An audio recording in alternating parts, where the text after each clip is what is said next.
Well, for more on jobs and Apple, we are joined by yet another best here, the research director on the consumer services and applications team at Gartner, Michael Gartenberg. Michael, great to have you with us. Thank you for having me. So you have said that this is very significant, right? This iCloud, iTunes Match, iMessage. Is it a game changer here at Apple, or what is it exactly? It's very much a game changer for Apple. One of the key things that Steve said yesterday was the word demoted. He was demoting the Macintosh to just another device. It's no longer their view of the central place for the consumer to store their applications or their music or their pictures. Everything now moves into the cloud across multiple devices, and iCloud is what ties it all together.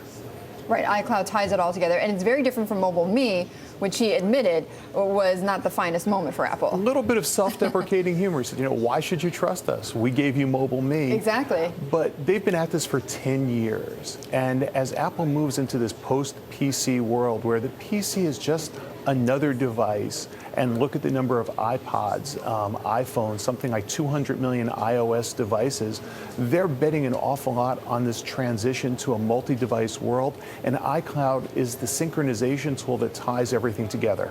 And isn't he espousing a point of view that, in fact, he created with the iPad? Demoting the Mac? Absolutely. We've seen this sort of evolution, and some of the iPad features have made their way to the Mac, and Mac features coming into iOS. But more and more for Apple, it's about multiple devices. Steve didn't really talk yesterday. The presentation wasn't three discrete things. Right. It was really Apple's vision of the digital consumer for the future and how it gets all tied together with iCloud and iCloud services. So what's the risk here for Apple, though? What are the vulnerabilities? Well, they have to execute. They have to make sure when you're dealing with things like synchronization, when you're asking consumers to trust them to put their stuff into the cloud and Apple will safeguard it, they've got to make sure that everything works out of the box and the consumers don't run into any hardships or bumps in the road. But aren't there also isn't there also the risk, though, that this only works for Apple devices, obviously, right? I mean, what about this whole segment of the market that's being powered by Android? Well, Apple's been pretty smart about putting some of these services onto Windows PCs so that if you have an iPhone or an iPad but you have a Windows machine, you can still take advantage of this. Obviously, they're in competition with Android. Right. This is not going to be about something Android users can take advantage of, but this is about the Apple ecosystem. The idea is one device is good, two Apple devices is better, three Apple devices even best, and you don't have to worry about where your stuff is, that you have a picture on your phone but it's not on your PC, or music on your PC and it's not on your iPod, because Apple will make sure that all of your stuff stays in sync. But that sounds like ultimately that means consumers who stay within the Apple ecosystem are going to be paying more for it. Well, I don't think they'll be paying more for it. I think they're going to get a lot of benefit as part of the Apple ecosystem. Apple, but it gives them pricing power, though, does it not? Well, it gives them the ability to make sure that they're still a premium product and a premium brand. But Apple has really focused on being an affordable premium brand. If you look at the iPod line, you can buy an iPod that goes as low as $49. You can buy one for $399. Okay. So they're working very hard to make sure they're across segments. And in the tablet space, competitors have a hard time keeping up with Apple's price points, much less doing better than them.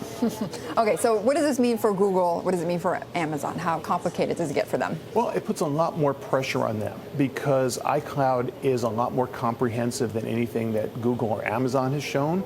They've made it a lot easier for consumers because they've been obviously able to do deals with the music companies. So instead of having to upload all my music and you having to upload all your music, if you and I have the same song, we can just access the same song in Apple's cloud. And that's different from Google and Amazon then? Right. Right now, Google and Amazon, basically, it's just another place to store your music. So if you have songs and I have songs, right now there's probably 500 million copies of Justin Bieber's music stored on Google servers somewhere.